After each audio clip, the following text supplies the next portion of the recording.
De eso hablamos con el embajador, que dicho sea de paso, es una persona respetuosa, Ken Salazar.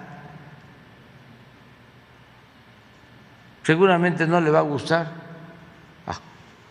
a otros que yo diga que el embajador de Estados Unidos es respetuoso.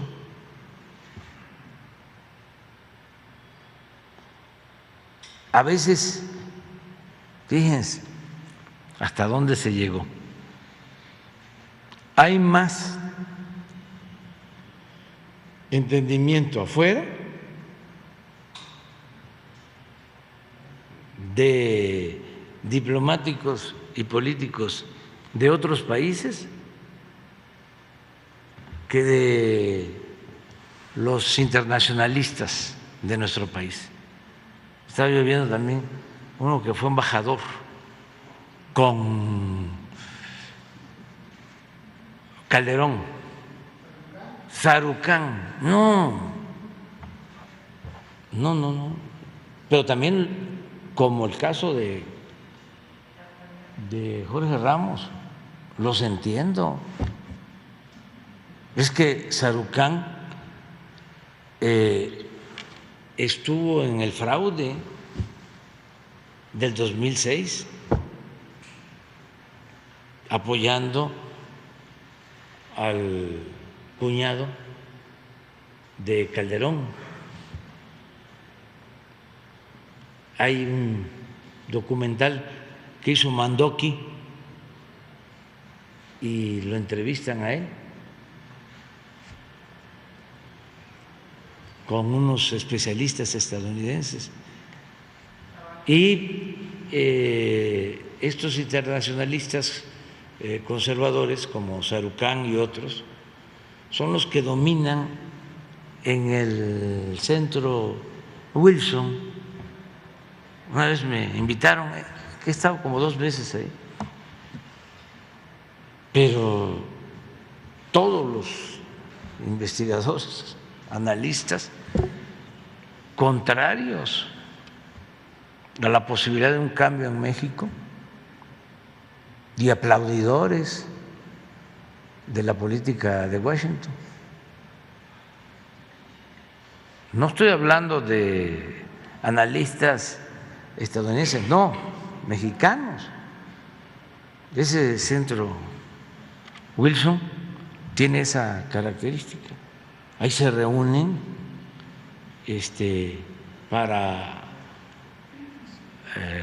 hablar mal de nuestra política. Una vez fui, antes de ser candidato, ya era yo candidato, irí a conocer mi postura sobre política energética y no les gustó, porque pues,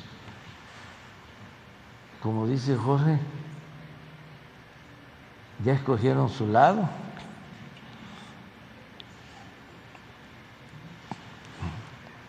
Entonces nosotros vamos a seguir con lo mismo, vamos a seguir convenciendo, persuadiendo que no se excluya a nadie, que participen todos. Yo no sé cómo lo externé aquí textualmente, pero lo vincularon con Cuba, con Venezuela y con Nicaragua, aunque ya me habían hablado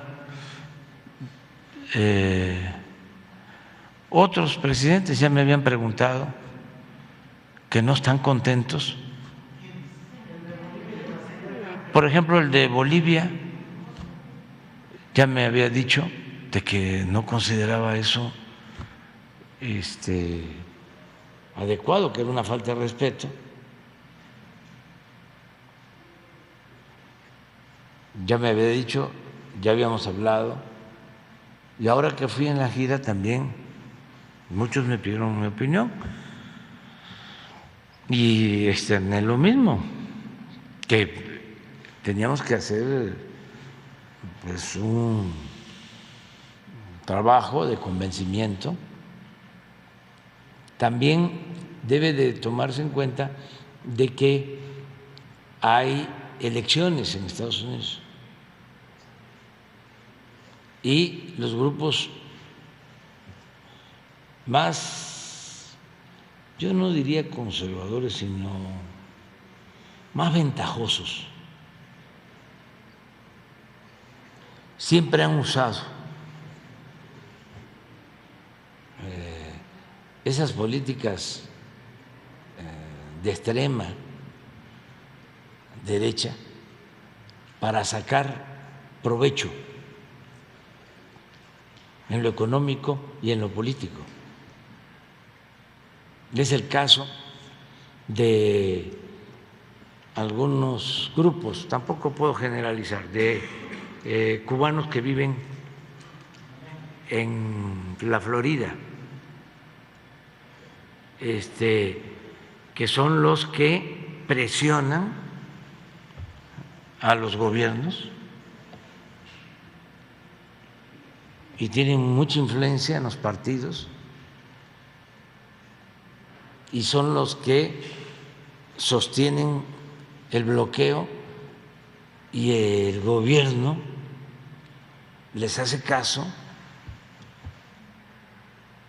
y son sus políticas las que se imponen cuando lo que están haciendo es asfixiar a un pueblo, provocar el sufrimiento de todo un pueblo por sus intereses. Yo estoy seguro que ni siquiera todos los cubanos de la Florida y de Estados Unidos, alrededor de 4 millones, está de acuerdo con esas políticas inhumanas. ¿Cómo es que salió un cubano, como hay mexicanos en Estados Unidos, pero no le pueden mandar dinero a su familia? Aquí nuestros paisanos, que los queremos tanto por lo que han hecho de salir adelante, que se han echado a andar arriesgándolo todo para buscar algo que mitigue su hambre, su pobreza, y salen adelante. Y además, por si fuese poco, porque imagínense si se hubiesen quedado aquí con toda la crisis del periodo neoliberal, hubiese habido un estallido. Optaron por salirse y ir a trabajar y a buscarse la vida a otras partes, son héroes. Y ahora nos ayudan mandándole a sus familiares más de 50,000 millones de dólares. Y estamos proyectando que van a llegar a los 60,000 millones de dólares. Es la principal fuente de ingresos de nuestro país. Pero en el caso de Cuba, nada, porque hay una ley que prohíbe. ¿Qué es eso?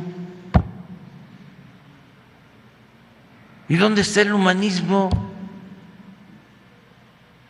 ¿Qué tienen que ver los pueblos con los gobiernos?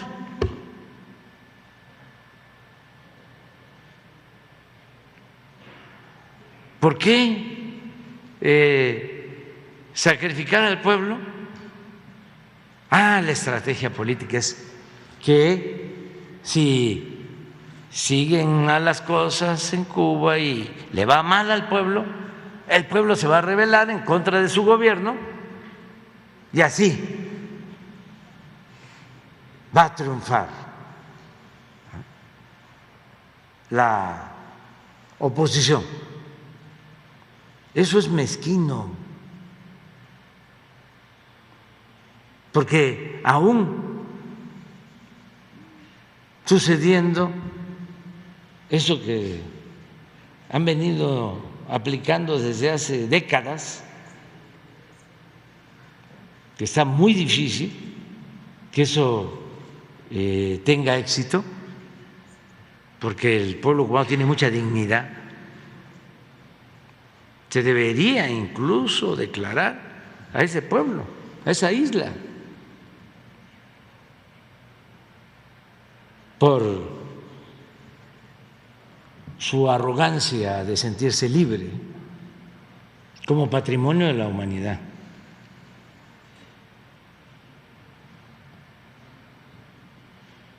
Es una resistencia heroica. Bueno, pero vamos a suponer, ahora sí que como dicen los abogados, aceptando sin conceder, de que triunfe esa estrategia, que no es una vileza, que no es ruin, que no es una política medieval, que tiene que ver con nuestros tiempos. ¿Dónde están los derechos humanos?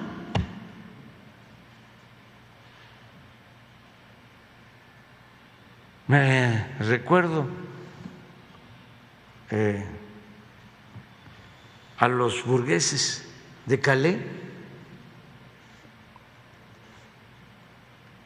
que los inmortalizó Rodin en una escultura de cuando fueron sitiados, y pedían la cabeza de